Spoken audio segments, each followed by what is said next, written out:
All right, how we doing? What we got here is a very interesting thing. The number 12 looks like you back for the first time, and I believe, I want to say over a decade. I think it's over a decade, actually. Yeah, first time in over a decade. Yeah. Well, oh, no, not exactly. Not exactly. I forgot. They had, what was it, Wild Gods or something come out in 2019, but I think the album before that was like '09, right? You know what? I'm saying this and I can't fucking remember. But regardless, number 12 looks like you. I did not expect them to be putting out music anytime soon. I have not been up to date on them. They are a band that I would hop back in. Oh, yes, that's right. That's right. They kind of chilled out in... Wait a minute. This can't be right. Their Spotify has to be wrong. That doesn't make any sense. All right, we're going to have to bring it up on here. I pulled it up on Spotify, and it just doesn't make any fucking sense. Unless... No, I guess Mongrel did come out in '07. I did listen to that in high school.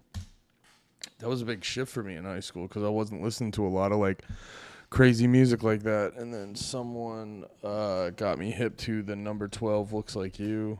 And they were... I don't know. They're a band I'm like, I don't know if I've ever... I don't even know if I like them. I just know that I like how they make me feel. So I guess I do like them. Okay, yeah, Spotify was confusing me because Worse Than Alone was marked as 2017. And I was like, that's not right. So that's right, yeah. They took a decade break, came back with Wild Gods, and then kind of broke up right after that. And then, yeah, they sort of like surprised everyone.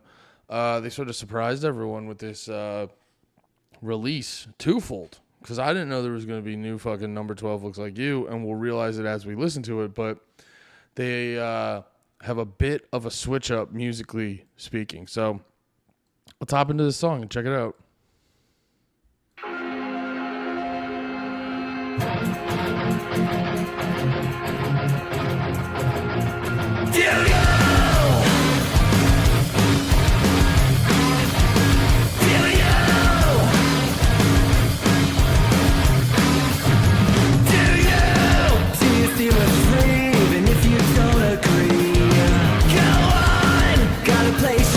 Slowly hide from the gun threats. I bet you feel brave. From behind the internet, can't be taught to last. If we settle our differences fast, now we're kids, learn to write and read, and everything between. So get down, covered face. Put me between us and this guy. Oh, yeah, so out of the gate, pretty fucking different. Like, just sounds like an absolutely different band. And I the reason I'm pausing here is when I first listened to it, I was like driving around, looking at my phone like I shouldn't have been. But I was looking at my phone because I'm like listening to this and I'm like, is this the right band? I was legitimately just like, I don't think because like sometimes bands will, sorry, I have a sneeze coming in. Here we go. Nope, false alarm. But no, like sometimes bands will just have the same name and Spotify, like the Spotify algorithm, because they'll get like a little bit confused. You'll see some bands will just randomly be like their band name UK or US or whatever. You know how like Kubla Khan has like Kubla Khan TX. Sometimes they'll change it up like that, but sometimes they just don't do it. And the bands get mushed together in the same fucking spot. I forget what the band was, but I saw it happen recently. And I was like legitimately like, maybe that happen, because I was like, I was convinced this wasn't the same band, where it's just like, you know, the kings of mathcore, in my opinion, like the kings of mathcore are now putting out like a pretty upbeat, almost, I don't know what you would call it, like power pop or like emo song kind of. And you're like, fuck. But then I got into listening to it more, and well, I googled it and I was like, it's the same band. But I got into listening to it more, and if you pay attention, I will say this, they do really come through with, the song structurally is much more straightforward than I thought it was going to be, but you'll see very quickly it's, there's a lot of like little intricacies there that I didn't notice on the first listen.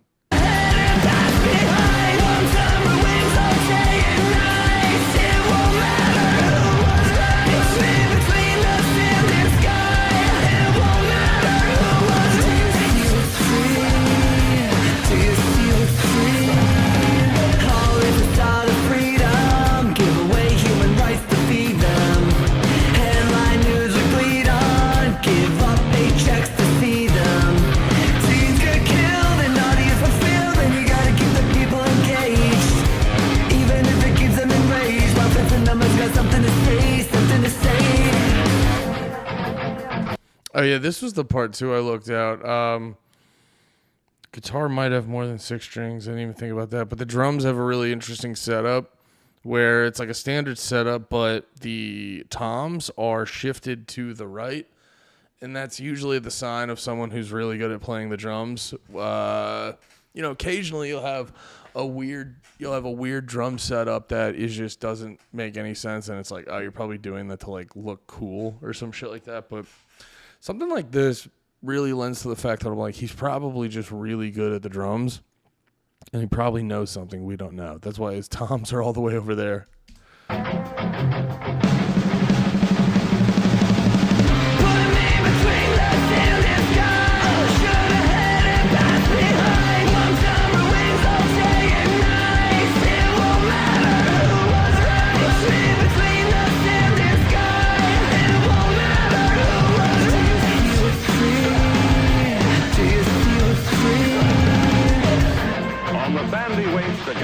Nevada, a new series of atomic explosions are set off. Tanks are among the obsolete pieces of Army equipment being tested in the exercises. More than 9,000 servicemen have been... Oh, yeah, showing the visuals here, I will give them credit. I do respect the attempt at a message and stuff here. I think some of the lines on the chorus that I thought were a little cheesy, but what are you going to do? All respect to the number 12, looks like you. They are the gods of mathcore. Well, not anymore. Do you see what's free even if you don't agree? Go on, gotta place your bets while you hide from the gun threats. I bet you feel brave from behind the internet. I can't be taught to last. If we settle our differences fast, now our kids learn to write and read everything. But yeah, I respect. Well, just in general, whenever bands put forward like the anti-war message, I was like, hell yeah, thank you, because that used to be a big thing back in the day. Like when it's just annoying whenever like Democrats, not to get political, but whenever like Democrats get in power, a lot of the bands forget to be anti-war. It's a little different now because I think it's like pretty okay for left-wing people to hate on Joe Biden and like Kamala Harris and shit. But you saw it was real bad with Donald Trump. I'm sorry, it was real bad with Barack Obama. Just, they were real good at being anti-war. Then Obama got in, and everyone just kind of forgot how to be anti-war. And then it was actually kind of funny because when like Trump was in, because he wasn't doing anything. He was actually more toned down than Obama, but he was still doing shit like with like the bombing Middle Eastern people and shit like that. He was still doing shit like that, but they were like, Obama also, because it was like if you criticize Trump for it, people were like, what about Obama? And they'd be like, fuck you, dude. So it's just like ever since Obama, people have just been kind of quiet about that. So whenever I see bands and stuff, and I'm sort of painting with a broad stroke because what's the expression? 10-1 odds or whatever the fuck it is. I don't know, whatever the fucking expression. It's just odds are in your favor that the band's going to be a little left leaning. So just in general, when you see these bands and they're like anti-war, you're like, hell yeah, dude. That's like who the fuck is it? Stray the Path. Wait, Stray the Path? No. Yeah, is that the name of the band? No. Fuck, what are they fucking called? It's Stray the Path? No, that's not right. This is bothering me. Is it Stray the Path? No. The fuck are they called? Stray from the Path. There we go. Thank you, YouTube. Or thank you, Bing. Shout out Bing. Yeah, I'm brave enough to be a Bing boy, dude. Yeah, Stray from the Path. They right? That's what they're called, right? Yeah. No, not Stray from the Path. I don't know. I don't remember. I'm going to look it up as I play.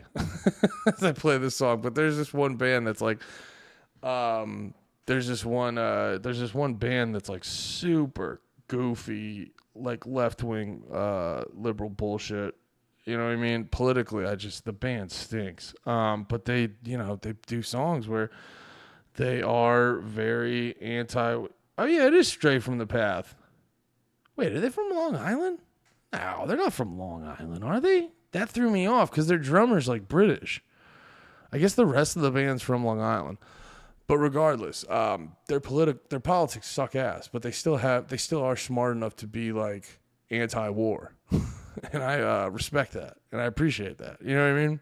And their music goes hard as fuck. So I give a fuck what their politics are. Their music goes hard, and that's all I care about when it comes to bands. But anyway, let's listen to the rest of the song. Been assembled at the proving grounds, ready to take their places in forward trenches. In a grim new age of warfare, today's fighting men must be taught survival on an atomic planet.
All right, there we go. That's what was it called? Eye on the Fireworks.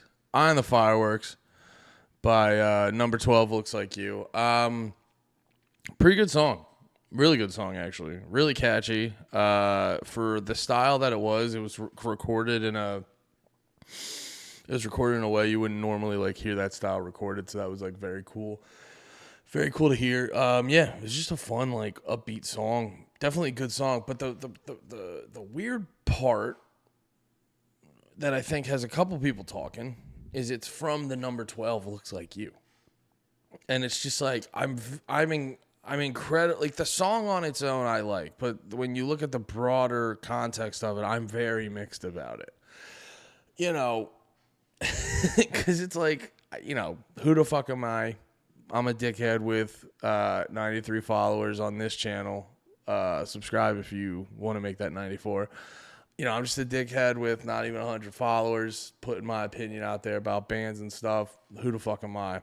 But also at the same time, I've been listening to Number 12 Looks Like You on and off since high school. Yeah, since I started out on Mongrel, because I was on a whatever label they were on. It was on a sampler. I miss samplers, dude.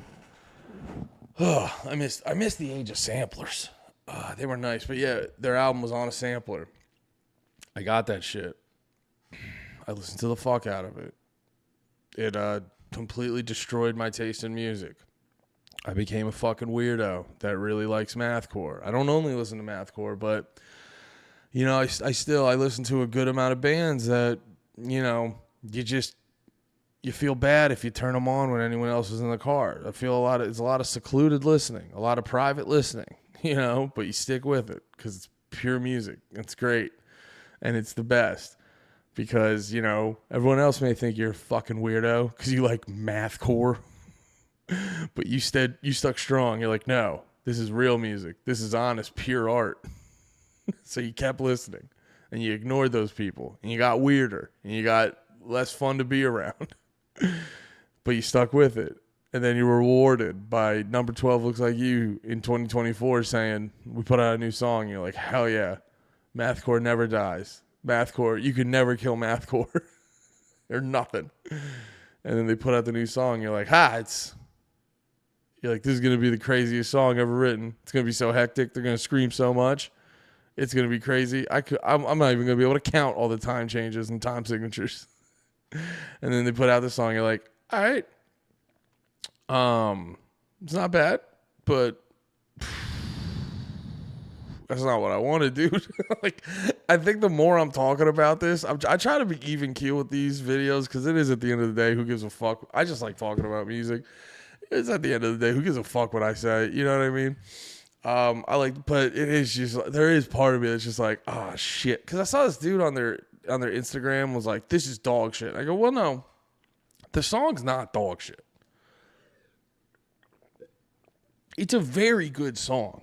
It's a very well written song, but I'll bring up the analogy I always like to bring up. It's like if you were going to this spot because they made amazing Italian food, and then one day you showed up, you know, and they were like the only spot in the neighborhood that really made Italian food like that. And you're like, hell yeah, dude! I get the best pizza, I get the best ziti here, I get the best chicken parm here. And then you show up one day and they're like, all right, we got dope ass Mexican food.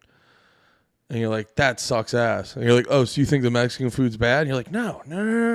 This is great Mexican food, but you were the only place who made chicken parms like that. And I'm not going to get that like ever again now. And I thought I was going to keep getting that. And I just didn't, you know what I mean? That's how I kind of feel when bands do this like super aggressive, super aggressive style change. Like, it's one thing. I was talking about a band like Kawanashi. They're a Philly, like, kind of mathcore-y, hardcore band type like that. And, you know, they get a little bit of a pass because they've only had, like, 2 full-length albums. And, you know, because their shit now is kind of, like, poppy and stuff. And it's not the end of the world because it's the same, it's all the same band members. So it seems like an in-house decision. It seems like, I believe it's all the same band members, but, you know, it's all its decision they came together on and they all agreed to do it. And also, a lot of what they're doing now, there was major elements of that in their previous music. They're doing this particular element way more than they did. So it's like not as crazy. Now, when you look at the Number 12 Looks Like You, it's like, you know, they dropped 2 members. They were a 6-piece. Now they're a 4-piece. They dropped 2 members. Just in general of total members in band. Dropped 2. And then out of the 4, 2 of those dudes, this is like their first year being in the band. So there's only now they're down to 4. 2 of the members are the only original members. And it's just, I mean, you know, you guys played jazz, you guys played hardcore, you played metal, you played like everything. I don't remember the last time you played dance, pop, emo. You know what I mean? So it's just like, once again, it is a very well-written song. It's a good song. It's really catchy. If any band put out this song, I'd be like, fuck yeah, it's just, I gotta be on. And I think I'll get over it eventually. It's like in wrestling when they change the wrestler's name and you're like, this is the most heartbreaking thing of my life. I'm so offended. I'm so mad. And then after a month, you're like, I literally forget his original name. Like there's the one wrestler now named Gunther. And when they changed it from Walter to Gunther, I was like, that's the stupidest fucking thing in the world. But I got to be honest, there's a lot of times now, if you're like, what was his original name? I have to like think about it because it just doesn't matter. So long term, this is probably not going to matter. But I do have to get over the fact that I was expecting some crazy wild shit. And then you guys hit me with this pop song. And I was like, all right, give me some time. Give me some time. And then I'll be better. I'll be okay. But all in all, they put out a new song, and all in all, it's a really good song. It's a good song, you know. So that's all that matters at the end of the day, not a 34-year-old broken heart. Yeah. All right, that's good. Thank you for watching. Like and subscribe. Later. Oh, yeah, I forgot to say I love you. I love you all. Be about it. Peace.